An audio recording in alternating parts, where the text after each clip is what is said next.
ნიჩბიანი და ძრავიანი ნავების რაციებით, სამაშველო ჟილეტებითა და უსაფრთხოების საჭირო დეტალებით აღჭურვა მეთევზეები აღნიშნული რეგულაციების გაუქმებას ითხოვენ.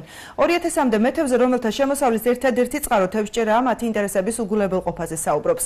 მეთევზეების თქმით, საკანონმდებლო რეგულაცია წელიწადში რამდენჯერმე იცვლება, მათ კი ამის შესახებ ინფორმაციას არავინ აწვდის, რისთვისაც ჯარიმის გადახდა ხშირად უწევთ. არასამთავრობო ორგანიზაცია ფლორა და ფაუნას ხელშეწყობით და ევროკავშირის მხარდაჭერით ჩვენი ჟურნალისტი სულხან მესხიძე პრესტურის ფარგლებში მეთევზეების პრობლემებს გაეცნო. ქობულეთელი ავთანდილ წიფურია ბოლო დროს გახშირებულ დაჯარიმების ფაქტებზე გვიყვება. მეთევზე ამბობს, რომ იძულებული გახდება საყვარელ საქმიანობაზე უარი თქვას.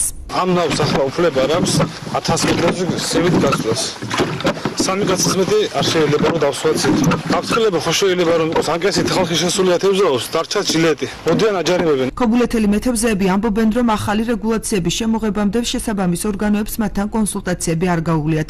მათი შეფასებით დღეს მოქმედი კანონი მხოლოდ ბიუჯეტის შევსებას ისახავს მიზნად. არ შეიძლება კანონი მივიღოთ ჩვენთან შეთანხმებით, ჩვენთან კონსულტაციებით თუ იმ კაბინეტებში, რომელშიც ისინი ზიან, ჩვენზე მეტი იციან, რა არის ზღვა, რა არის შტორმი. პრობლემებს უჩივიან გრიგოლეთშიც, მიუხედავად იმისა, რომ ფარნაოზ ძიმის ტარაშვილს ნავი გაფორმებული ყავს, იგი ზღვაში შესვლას ვერ ახერხებს. იქ არ შეიძლება. ახლა ჩვენ არ გვაქვს ისეთი ადგილი, რომ ყველას მის თავისი ადგილი ქონდეს. ბათუმში მივდივართ, ვაფორმებ. ზუსტად არ ვიცი 100 რაღაცა ლარი ჯდება ყველა წელიწადს. ყველა წელიწადში ერთხელ ფორმდება და ტეხასმონტრსაც გავდივართ. მიუხედავად ამისა, მაინც ვერ გადიხართ სათევზაო? ვერა. ანაკლიელ მეთევზეებს ნავის გასაფორმებლად ბათუმში ჩასვლა უწევთ. ახალი რეგულაციის თანახმად 2016 წლიდან მეთევზეებს გადამცემი მოეთხოვება. ყველას გვაქვს ტელეფონი და რაც ისხმარება თუ შეუძელი ისეთი რაღაცა რომ მოხდეს, შემიძლია ტელეფონი გამოვიყენო. ამ საქმეზე და ეს კიდე კაპეკები არ ღირს. პრობლემები გვაქვს ამ გაფორმებაზე.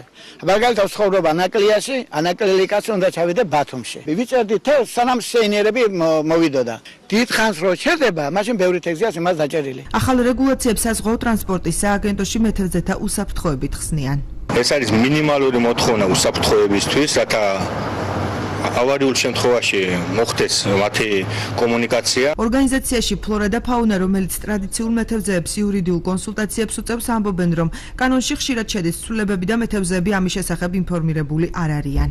ხშირ შემთხვევაში ხდება კანონის არასწორი ინტერპრეტაცია, რაც იწვევს დაჯარიმების ფაქტების მოხშირებას, მithumetes ბოლო პერიოდში ძალიან გახშირდა ესეთი დაჯარიმების ფაქტები. ბრალდებებს უსაფუძვლოდ მიიჩნევენ სანაპირო დაცვის სამსახურში. აქ გვითხრეს, რომ მეთევზეებს დაჯარიმებამდე აფრთხილებენ და ინფორმაციას რეგულარულად აწოდებენ.